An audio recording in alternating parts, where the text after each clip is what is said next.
Alors bonsoir chers auditeurs, bonjour chers auditeurs, bon après-midi d'où que vous nous écoutiez. Bienvenue à cette nouvelle session, ce nouvel épisode de votre podcast Ton histoire compte. Alors aujourd'hui nous allons recevoir une autre invitée spéciale de la communauté francophone aux États-Unis et je vais l'appeler tout de suite. Je rappelle que vous pouvez vous aussi participer à cette émission en juste appelant et en réservant un jour où vous pouvez partager votre narrative, votre expérience, votre vécu de votre intégration aux États-Unis. Alors, sans plus tarder, je vais appeler Stéphanie, qui est notre invitée spéciale de ce jour. Oui, allô? Oui, bonsoir Stéphanie, comment allez-vous? Ah, ça va et toi? Alors là, nous sommes là. Ah oui, on peut se tutoyer, bien entendu, on peut se tutoyer. Là, on a commencé déjà notre émission, donc vous pouvez déjà être content d'être l'invité spécial d'aujourd'hui. Oh, merci pour cet honneur. Ah oui. C'est un plaisir de faire connaître notre expérience, notre vécu en tant que communauté subsaharienne aux États-Unis, surtout francophone. On a commencé avec la communauté francophone. Et merci pour votre précieux temps. Je sais combien vous êtes occupé et très certainement sélectionné dans beaucoup de programmes. Non, ça reste que soit, il faut souvent rendre service aux autres. Hein? Ah oui. Alors, si c'est comme ça, qui est Stéphanie? Si nos auditeurs voudraient apprendre un peu plus à votre sujet ou à ton sujet, puisqu'on peut se tutoyer. Merci. Bon, je suis originaire du Cameroun. Je suis résidente en ce moment dans le Maryland. Mais bon, j'ai traversé quelques États, j'étais assez curieuse. Nous sommes arrivés ici. On a atterri dans l'État de l'Arizona, dans le sud-ouest des États-Unis. Pour ceux qui n'ont pas un cas des États-Unis en tête, c'est proche de la Californie, mais le désert. Oui. Mais avec mes études, j'ai pu aller passé quelques années en Californie, j'ai aussi passé quelques années dans le Midwest et après, je me suis dit, pourquoi ne pas m'installer dans la côte Est, puisque de toute façon, c'est plus proche de l'Afrique, l'océan Atlantique nous séparant. Et voilà, c'est comme ça que j'ai atterri dans cette zone dans laquelle je suis et j'ai la chance que ma mère, qui est encore avec nous, ainsi que ma sœur, puisque nous sommes une petite famille, elles aussi, elles ont décidé de rejoindre la zone, donc notre famille est basée dans le Maryland. Oui. Alors, on sait tous que chacun de nous ici, on a une histoire particulière, unique de notre arrivée aux États-Unis. Quelle est donc l'histoire unique et spéciale de Stéphanie? Comment est-ce que vous êtes arrivé aux États-Unis et quelles ont été les attentes surtout en arrivant? Bon, moi, je ne voulais pas venir aux États-Unis. Vous ne vouliez pas venir? Non. C'est nouveau ça, parce que on sait que c'est le rêve d'une multitude là. Je ne fais pas partie de cette multitude-là. J'ai jamais voulu venir aux États-Unis. En grandissant comme toute adolescente à l'époque, on était un peu exposé au milieu des films américains, la violence qu'on peignait un peu, ça ne me plaisait pas du tout. Donc, j'ai jamais été intéressée par les États-Unis et c'est pour cela que quand j'ai commencé mon secondaire, je me suis un peu appuyée sur l'allemand. J'apprenais la langue, j'étais vraiment devenue j'avais acquis une certaine fluidité linguistique dans cette langue et c'est là, en fait, où je voulais partir. À un moment, non, il faut aller en France. Je dis non, je veux pas aller en France. Tout le monde, c'est comme si tout le Cameroun y était, je veux pas aller en France. Donc, finalement, j'avais décidé l'Allemagne, mes parents étaient un peu... ils ont dit, ok, on va voir. Plus tard, c'était, on va aller au Canada, mais contre toute attente, au moment où je m'y attendais le moins, je me disais, bon, voilà. Ma mère dit que, on va immigrer aux États-Unis. J'ai dit, aux États-Unis, qui va aux États-Unis? Bon, c'est comme ça que nous avons atterri ici, mais je ne suis pas venue ici de mon plein gré. J'avais d'autres... Vous aviez d'autres rêves, quoi. Et là, à t'écouter, on voit que tu avais beaucoup d'options pour décider de quel pays, ou bien de quel pays occidental où aller pour un avenir meilleur et autres. Est-ce que tu as eu cette impression avec les autres jeunes de ta génération avec lesquels vous êtes allés à l'école, vous avez fréquenté ou que tu as côtoyé? Est-ce qu'ils avaient une si grande flexibilité, en fait, de choisir, de décider où aller quand on parle de sortir du pays, du Cameroun?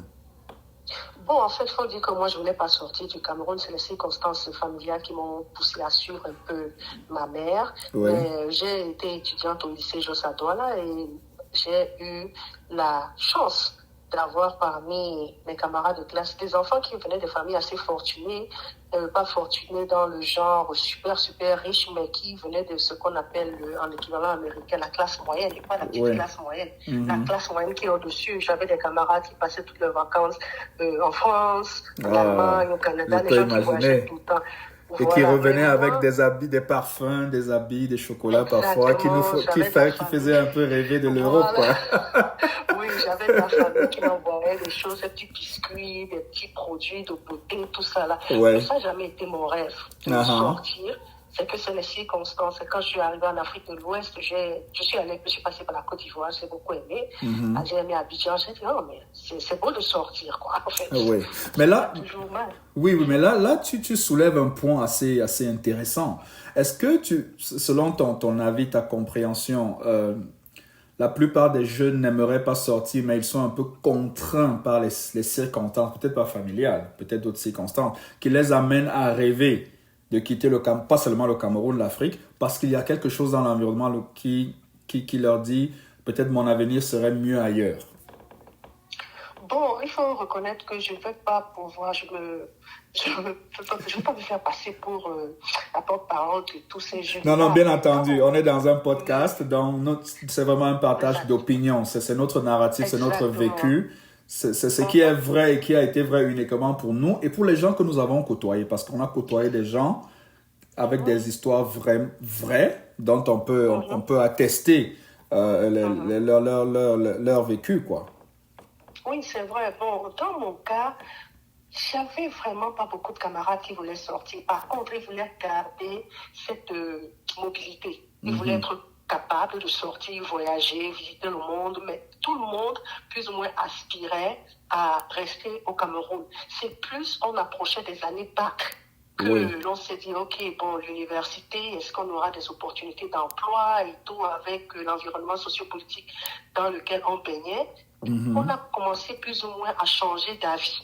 Mais sinon, en grandissant, on était à l'aise. Les gens avaient des chauffeurs, les gens avaient des ménagères qui ont abandonné ce genre de vie. Oui, là, je peux parfaitement comprendre, quoi, que le niveau, je comprends d'après ce que tu dis que le niveau de statut social en Afrique influence grandement le désir même de quitter le continent, n'est-ce pas? C'est-à-dire que ceux qui sont de familles fortunées ou de classe moyenne supérieure auront moins l'envie de sortir définitivement que ceux qui n'ont pas une visibilité, quoi, sur leur avenir. Je parle aussi des expériences que j'ai eues dans mon cas. Oui, c'est exactement ce que moi j'ai eu, parce que quand tu étudies à l'étranger, tu obtiens ce parchemin qui vient de l'extérieur, il ouvre les portes, ainsi que le travail que les parents, la famille a déjà plus ou moins accompli en ton nom.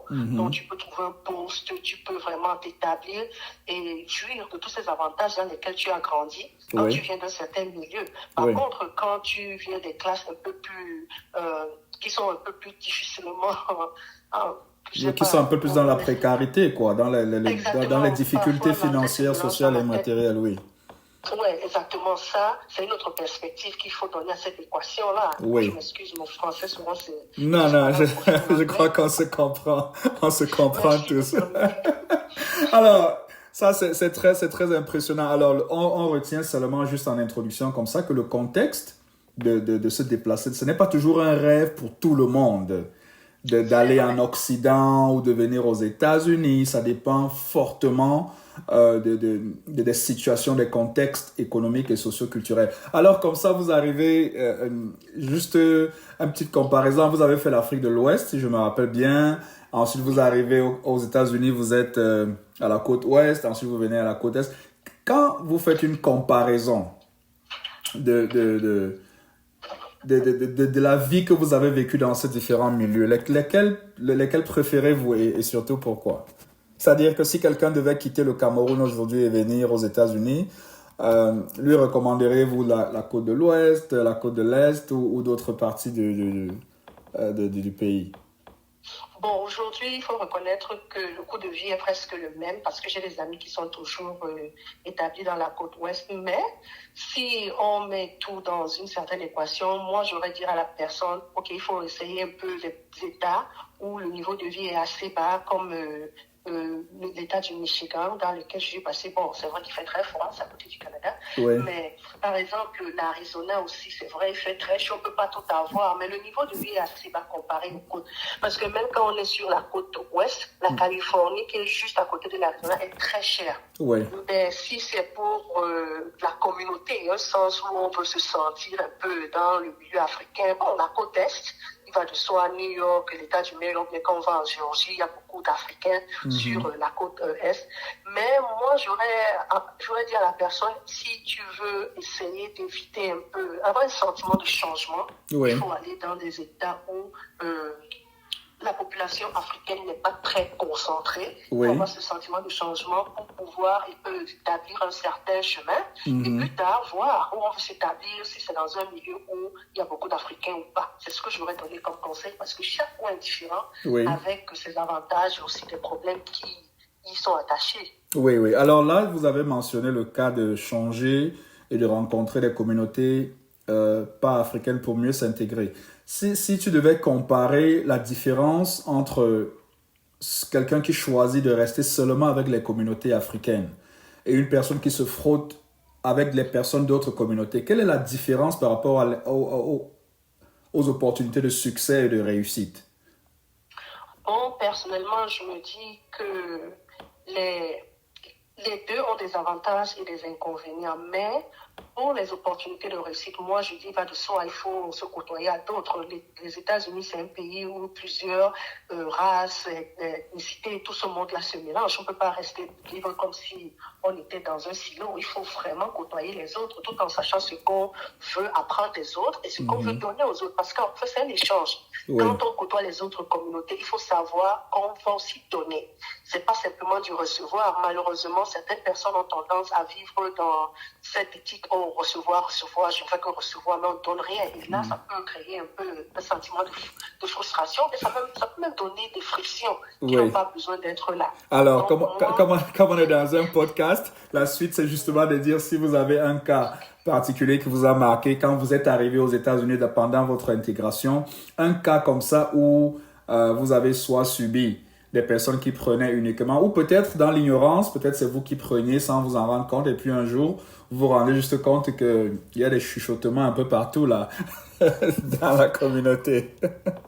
Bon, je vais te donner mon exemple. Moi, par exemple, quand je suis arrivée ici avec ma famille, nous avons atterri en Arizona et à l'époque, la population à peau noire, je ne parle pas de nos frères afro-américains ou caribéens, la population à peau noire dans l'Arizona, c'était 3%.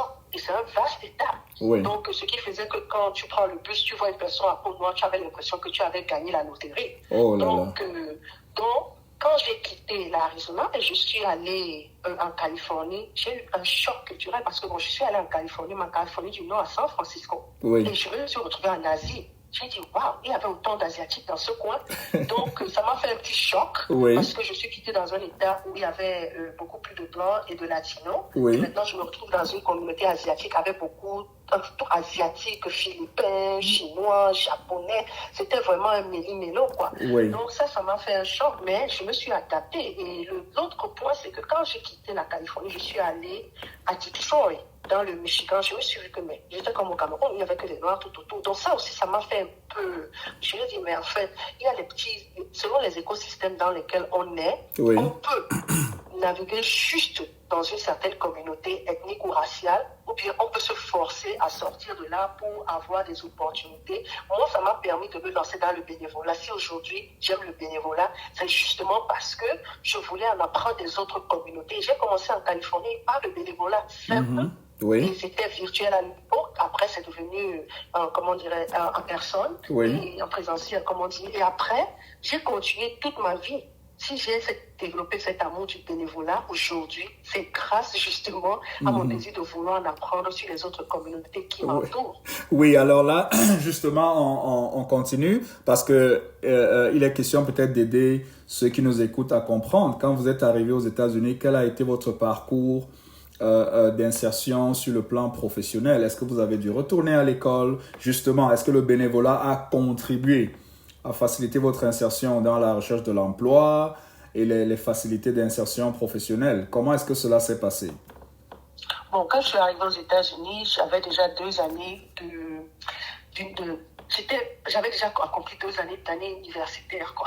Ouais. Que de parler à pas traduit. Mais oui, dans ces 2 années, elles n'ont pas été toutes validées. Toutes mes unités de valeur n'ont pas été validées quand on a fait le transfert parce que j'avais pas officiellement la licence. Oui. Donc, j'ai un peu dû reprendre un peu comme au niveau bac, ce qui m'a encore énervé parce qu'en fait, je voulais même pas venir ici. Donc, je peux imaginer. Ouais, j'étais vraiment en colère. Ah oui, oui. Il y a beaucoup de cas comme ça où on arrive à un certain âge, surtout reprendre les études, c'est comme une punition, quoi. Ouais, c'était un peu énervant d'être dans la même classe qu'avec les nouveaux bacheliers là. Mais bon, par la suite, je me suis accrochée un peu en me disant, OK, il y a une chose qui est assez bonne aux États-Unis, c'est qu'on peut se réinventer sur le plan des filières. Oui. Donc, j'ai carrément changé. Je faisais la sociologie. Bon, j'ai dit, OK, je vais faire les relations internationales. Et j'ai commencé à changer. J'ai fait les relations internationales. Plus tard, quand j'ai voulu avoir un master, j'ai dit, mais je suis pas obligée de faire relations internationales. On m'a dit, non, t'es pas obligé, tu peux toujours choisir. Donc, j'ai un peu des diplômes qui ne sont pas linéaires. C'est pas la même filière. Effectivement. J'ai pu acquérir des connaissances dans plusieurs filières, ce qui fait de moi une personne un peu polyvalente. Oui. Et ça m'a aidé parce que quand je faisais aussi ces études supérieures-là, je faisais le bénévolat et j'ai acquis beaucoup de connaissances. Il y a par exemple des choses que aujourd'hui, si par exemple, je donne un truc vraiment basique, aujourd'hui c'est pour les jeunes, ça vient naturellement. Mais à l'époque, par exemple, essayer de faire les dépliants, tout ça là, la promotion, marketing basic là, tout ça là, j'ai appris ça dans le bénévolat, parler aux gens, essayer un peu de faire la communication publique là, en anglais, ne pas se sentir un peu intimidé. C'est dans le bénévolat parce qu'on me donnait cette opportunité de parler au nom de l'organisation.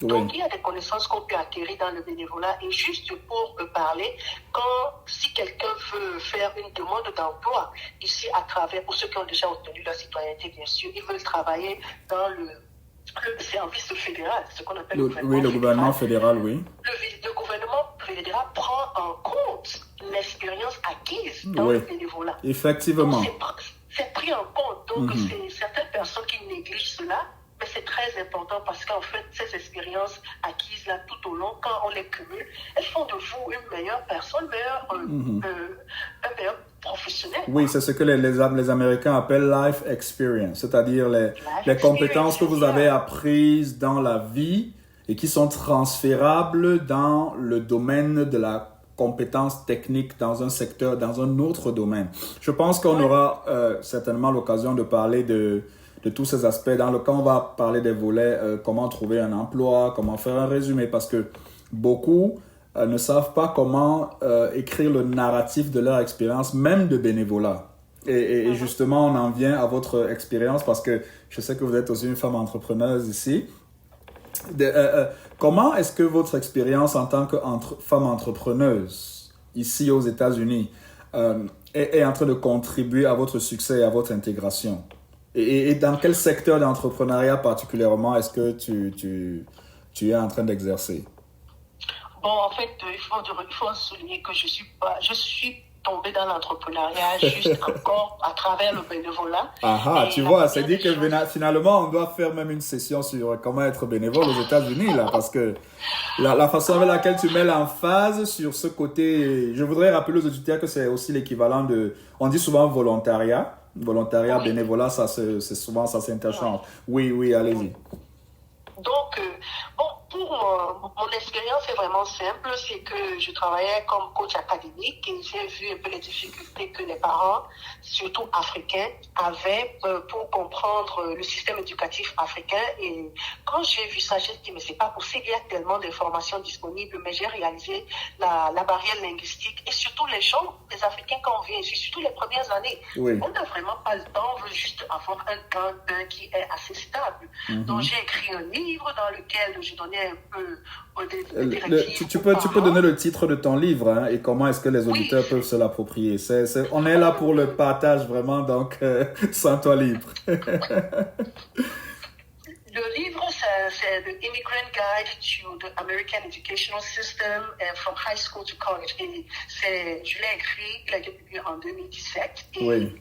Il est toujours sur Amazon. Bon, là, quand j'ai écrit ce livre, j'ai dû faire un peu des petites présentations. C'est comme ça que je me suis retrouvée dans l'entrepreneuriat à parler un peu de ces expériences-là. Mais, entre-temps, j'aidais toujours les communautés africaines, plus ou moins certains groupes. Le côté administratif, comment on appelle ça, de fortes compétences administratives. Oui. Je suis le genre, quand je viens, je regarde un peu une organisation et tout. Je sais comment mettre un peu organiser les choses, surtout comment le travail doit se dérouler. Donc ça, c'est les compétences que j'ai. Et j'ai, par ce fait, travaillé avec certaines organisations. Et plus tard, nous avons été sous Covid, comme tout le monde dans le monde, et il y a eu une certaine entrevue dans le Montgomery County dans lequel je vis, la police. Il y a eu une réforme de la police, le système de police et tout. Et je me suis retrouvée dans un groupe où on demandait aux francophones de s'exprimer sur leurs expériences avec la police locale. Et à la fin de cet entretien-là, nous nous sommes rendus compte que tout était fini, que nous disposons des informations que nous n'utilisons pas. Et on s'est dit, pourquoi ne pas former une structure dans laquelle nous allons apporter ces idées-là et partager ça avec la communauté, particulièrement la communauté francophone. Donc c'est ce qu'on a fait. Nous avons formé Francophone Africans Alliance, qui est juste une ONG dans laquelle nous partageons vraiment les communications, les informations pertinentes à la vie des immigrants, comment s'orienter, s'installer et surtout comment évoluer, parce qu'il faut avoir cette mobilité sociale. Donc c'est ce que nous faisons et je me suis retrouvée à la tête, c'est-à-dire la directrice exécutive pour le début. C'était en 2021, je suis encore dans ce poste-là pour quelques, comme on dit, suivant les textes. Toujours la bosse. C'est ça. Oui. Non, il ne faut pas dire que c'est la bosse. Nous travaillons en équipe, nous sommes 4 membres fondateurs. Nous travaillons, mais c'est moi comme les devants. Si ça rate, c'est moi. On ne peut pas fuir ses responsabilités. Je suis le bouclier, en fait. Les autres sont derrière. Donc si ça rate, c'est moi que ça prend. Oui. Alors, vous voyez, là, c'est assez c'est intéressant. C'est-à-dire, parti de ne pas vouloir venir en Amérique, à être en Amérique, à être leader d'une association qui aide ceux qui arrivent à réussir. C'est assez impressionnant, n'est-ce pas? Comme vous avez pu bâtir votre résilience et être maintenant un leader. Si vous deviez donner des conseils à une personne qui est en train de venir aux États-Unis ou qui est présente et qui a un peu cette crainte, cette peur de faire des activités pour changer les vies des autres ou bien pour impacter, qu'est-ce que vous diriez à ces personnes-là? Je vais dire à cette personne, il faut vraiment suivre son rêve, si c'est son rêve. Et à la différence de mon expérience, il y a tellement de ressources ici. Il y a des coachings et tous ces services sont donnés gratuitement. Donc, les gens, tant qu'on a l'information, on n'a pas besoin de payer. Il y a de nombreuses organisations non gouvernementales là, dont leur but est justement de soutenir ces entrepreneurs émergents, de pouvoir un peu travailler sur leurs compétences, de les aider à atteindre vraiment le sommet de la pyramide. Donc, je vais leur dire, écoutez, il faut avoir un plan parce que une chose est certaine, toute entreprise doit avoir une étude de faisabilité. Qu'elle soit comment on appelle ça, une organisation non gouvernementale ou pas, il faut avoir une étude de faisabilité, voir ses compétences, mais surtout voir comment ne pas abandonner sa famille dans le processus. Parce qu'il y a des moments où on se rend compte qu'on est tellement plongé dans ces activités externes que la famille paye un coût. Et le coût peut être très cher. Et ce coût commence par soi-même parce qu'on est surmené. Parce que le dehors demande telle chose, la famille demande telle chose, et on est là, on se sent un peu comme pris entre le marteau et l'enclume, et on est surmené. Donc il faut faire très attention. Mais je dis, allez-y, il y a de nombreuses opportunités. Ne payez pas des services suivant ce qu'on vous dit. Non, essayez de vous renseigner parce qu'il y a toujours des organisations non gouvernementales, où que vous soyez, qu'elles soient virtuelles ou pas, qui vont vous aider à vraiment accomplir ce rêve-là et être sûr que vous avez pu impacter une ou deux personnes au cours de votre vie, quoi. Oui, oui, oui. Alors, je voudrais un peu juste revenir sur le coût que la famille prend lorsqu'on est dans la course effrénée pour une vie ou une stabilité aux États-Unis. Est-ce que vous avez des exemples un peu très, très pratiques de personnes qui aujourd'hui sont en train de traverser des crises ou des situations compliquées ou même des cas des cas palpables, quoi. Je crois dans l'un des podcasts, j'ai eu le cas d'une dame aussi qui vient de Centrafrique euh, mais là c'était le cas positif. Ils ont dû carrément faire le compromis de la femme qui ne travaillait pas jusqu'à ce que les enfants aient un certain âge. Mais ce n'est pas tous les couples, les personnes mariées qui acceptent, qui arrivent à trouver ce compromis. Et parfois les enfants se retrouvent abandonnés à eux-mêmes. Il y a des problèmes de santé mentale, des cas de choc familiaux. Donc ça, c'est des exemples qu'on a vécu, qu'on a rencontrés, qu'on a écoutés. Est-ce que vous avez un exemple comme ça dans votre cas et surtout comment faire pour éviter une telle situation? Bon, une chose, c'est que j'ai travaillé beaucoup avec les jeunes et je vais prendre des exemples qui y sont où il y a, le premier cas, c'est il y a beaucoup d'enfants qui sont soit nés ici, ont grandi ici, mais à un moment, les parents les renvoient au pays, quelles que soient pour les circonstances. Et le parent dit, OK, bon, j'ai ma famille au pays, mon enfant, je vais m'assurer que le matériel est bien là-bas, on est là, on bosse. Mais parfois, quand on fait revenir ces enfants ici, il y a des enfants qui ont développé de la rancune envers leurs parents. Wow. Parce qu'ils se sentent abandonnés. Et surtout si le parent a le bonheur ou le malheur d'avoir d'autres enfants avec lesquels ils sont restés ici. Oh. Ceux qui ont été envoyés au pays, oh là là de la haine. Comme si on leur a privé du bonheur de vivre en Amérique, quoi. On les a sacrifiés pour un modèle matériel. Oh là là. Parce qu'en fait, le parent a vraiment atteint un certain niveau de confort. Oui. Il fait revenir l'enfant ici. Oui. Donc, il y a des familles où l'enfant qui a été envoyé en Afrique et après on le ramène aux États-Unis, oui. n'a aucun respect pour ses parents, a de la rancune envers ses parents et parfois certains ont même été abusés en Afrique, mais ils n'ont pas le courage de le dire à leurs parents parce qu'ils avaient peur. Oui. Voilà, donc il y a ça. Donc je dis qu'avant d'envoyer l'enfant en Afrique, quelles que soient les circonstances, parce que chacun a une existence unique, il faut faire attention pour que ça ne se retourne pas contre soi-même.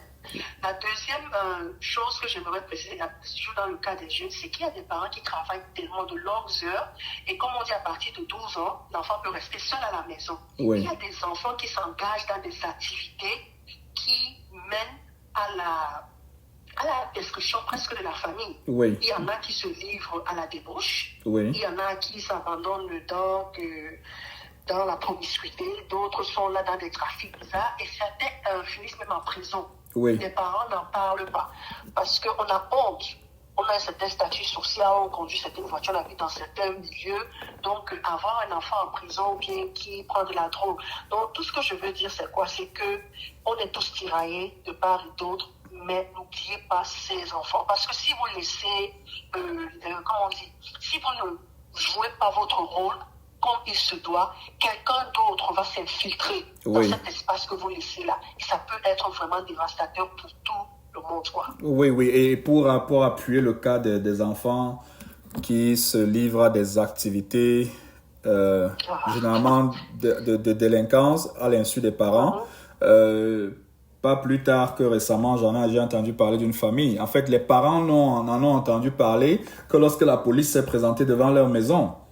Et quand on leur a donné le narratif de ce que l'enfant a fait, ils ont dit ce n'est pas possible, vous êtes en train de mentir. Exactement. Et malgré toutes les preuves qu'on a apportées, et jusqu'aujourd'hui, en fait, l'enfant s'est retrouvé en prison. Et jusqu'aujourd'hui, les parents sont dans le déni. Et parce que le caractère de l'enfant à la maison est... Vous ne pouvez pas imaginer. Vous voyez?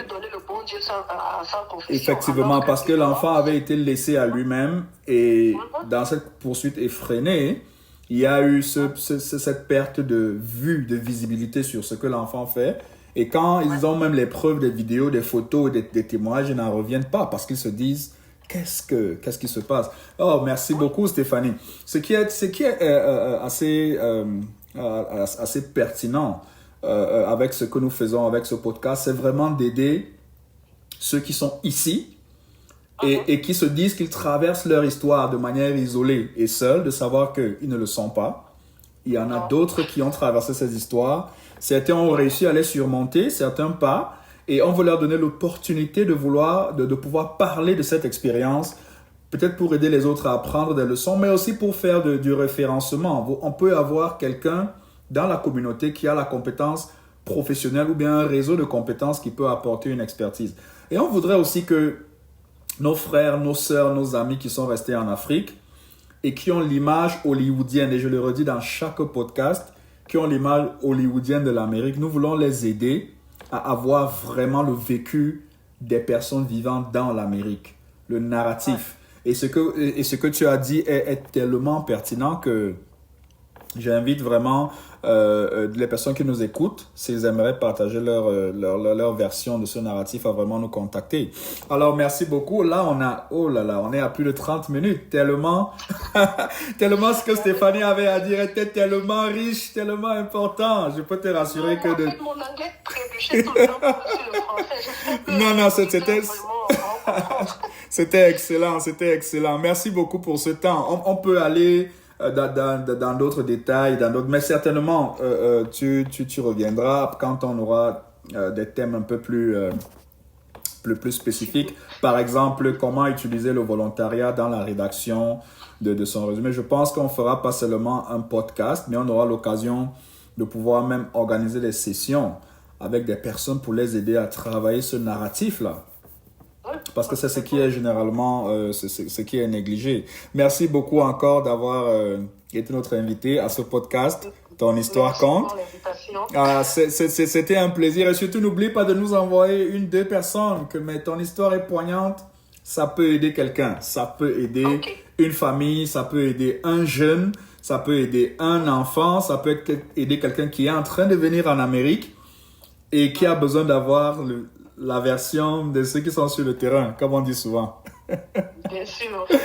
Ok, très bonne soirée à toi et à la prochaine probablement.